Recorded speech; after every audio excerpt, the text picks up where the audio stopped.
రేపు ఆగస్టు 6వ తేదీన హైదరాబాద్లో ఉన్నటువంటి సరూర్ నగర్ ఇండోర్ స్టేడియం లోపల సామాజిక న్యాయ తెలంగాణ సంకల్ప సభ ఏదైతే తెలంగాణ రక్షణ సేన టీఆర్ఎస్ పార్టీ ఆధ్వర్యంలో జరగబోతా ఉన్నదో దానికి పెద్ద ఎత్తున రావాల్సిందిగా అందరినీ కూడా అన్ని శ్రేణులను కూడా ఆహ్వానిస్తూ ఉన్నాం. ఎందుకంటే ఈ దేశం లోపల మొత్తం స్వతంత్రం వచ్చి దాదాపు 79-80 సంవత్సరాలు జరుగుతున్నా కూడా ఈ రోజు కూడా వార్డు మెంబర్ కాలేనటువంటి అనేక కులాలు ఇంకా కూడా మన చుట్టూ ఉన్న సంగతి మనం మర్చిపోలేదు. అధికారం ఏదైతే ఉన్నదో కేవలం కొన్ని వర్గాలకు కొందరికి మాత్రమే చేరువైతే ఎంతో మంది అధికారానికి దూరంగా ఇవాళ ఉన్నటువంటి సందర్భాన్ని మనం మర్చిపోరాదు. విద్యా ఉపాధి అవకాశాల్లో కూడా ప్రతి చోట కూడా అడుగడుగున రిజర్వేషన్లు వచ్చి ఇన్ని సంవత్సరాలు గడుస్తున్నా కూడా సమన్యాయం పొందినటువంటి వర్గాలు ఎన్నో కూడా మన చుట్టూ కనిపిస్తూ ఉన్నాయి.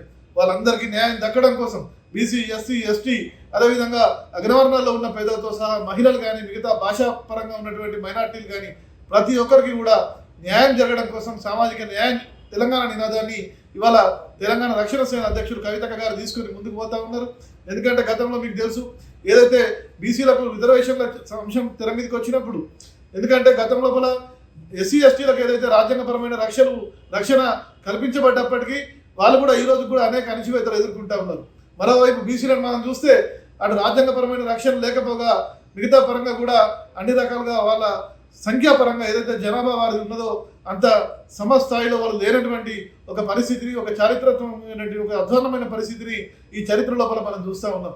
మన పక్కన ఉన్నటువంటి చైనా దాదాపు మనతో సమానంగా ఇవాళ స్వతంత్రం తెచ్చుకొని వాళ్ళు మనకన్నా ముందుగా వేగంగా అభివృద్ధిలో ఎట్లా పరుగులు పెడతా ఉన్నారో మనం చూస్తూ ఉన్నాం. అదే సమయం లోపల భారత్ ఈ రోజు కూడా అన్ని వర్గాలకు కనీసం న్యాయం ఇచ్చుకోలేని పరిస్థితిలో ఉన్నాం, సమాన అవకాశాలు ఇచ్చుకోలేని పరిస్థితులు ఉన్నాం. ఈ రోజులకు కూడా అంటరానితనం చాలా ఊర్లలో కొనసాగుతూ ఉన్నది.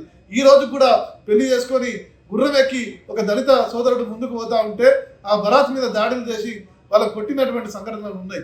ఈ రోజు కూడా ఎంతో మంది దళిత అక్కచెల్లెళ్లకు న్యాయం దొరికినటువంటి సందర్భాలు ఉన్నాయి. కాబట్టి ఇవన్నింటినీ కూడా బేరీ చేసుకొని ఏ వర్గాలకైతే ఈ రోజు కూడా అధికారం దక్కలేదో, ఏ వర్గాలకైతే విద్యా ఉపాధి అవకాశాలు ఆర్థిక స్వావలంబన జరగలేదో వాళ్ళందరినీ కూడా మనతో పాటుగా ముందుకు తీసుకువెళ్ళవలసిన అవసరం ఉన్నది.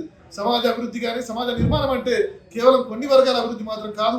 సమాజంలో ఉన్న ప్రతి ఒక్కరికి, సమాజంలో అత్యంత కనిష్టంగా ఉన్న మానవుడికి కూడా ఈ సమాజం స్వేచ్ఛ యొక్క గరిష్ట ప్రయోజనాలు అందేటట్లుగా ప్రజాస్వామికవాదులందరూ కోరుకోవాలి అన్న లక్ష్యంతో కవితక్క గారు ఈ సామాజిక తెలంగాణ నినాదాన్ని తీసుకొని ఈరోజు ముందుకు కదులుతా ఉన్నారు.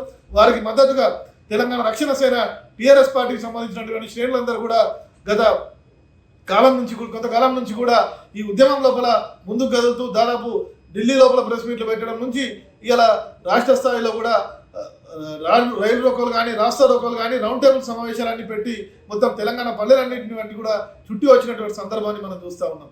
ఎప్పుడైతే తెలంగాణ మనదేశ పోరాటం 97లో ప్రారంభమైందో ఈ దేశం లోపల భారత బహుజన విప్లవోద్యమ నిర్మాత మారోజు వీరన్న గారు చెప్పినటువంటి ప్రతి కులం కూడా తమ స్వావలంబన కోసం, తన ఆత్మగౌరవం కోసం కొట్లాడాలనే నినాదాన్ని తీసుకొని ఇవాళ తెలంగాణ రక్షణ సేన ముందుకు పోతా ఉన్నది. అందుకే ప్రొఫెసర్ జయశంకర్ సార్ తెచ్చుకున్న ముందు తెలంగాణ కోసం కొట్లాడదాం, తెలంగాణ తెచ్చుకున్న తర్వాత అన్ని వర్గాల అభివృద్ధి కోసము, సమ ప్రాతినిధ్యం కోసము, సమ న్యాయం కోసం కొట్లాడదామన్న ప్రొఫెసర్ జయశంకర్ సార్ సిద్ధాంతాన్ని తీసుకొని ఇవాళ తెలంగాణ రక్షణ సేన ఈ యొక్క సామాజిక న్యాయ తెలంగాణ సంకల్ప సభ నిర్వహిస్తూ ఉన్నది. పెద్ద ఎత్తున ఈ సభలో పాల్గొనవలసిందిగా అన్ని వర్గాల అన్నదమ్ములను, అక్క చెల్లెళ్ళందరినీ కూడా ప్రేమపూర్వకంగా ఆహ్వానిస్తూ ఉన్నాం. జై తెలంగాణ, జై సామాజిక న్యాయ తెలంగాణ, జై టీఆర్ఎస్.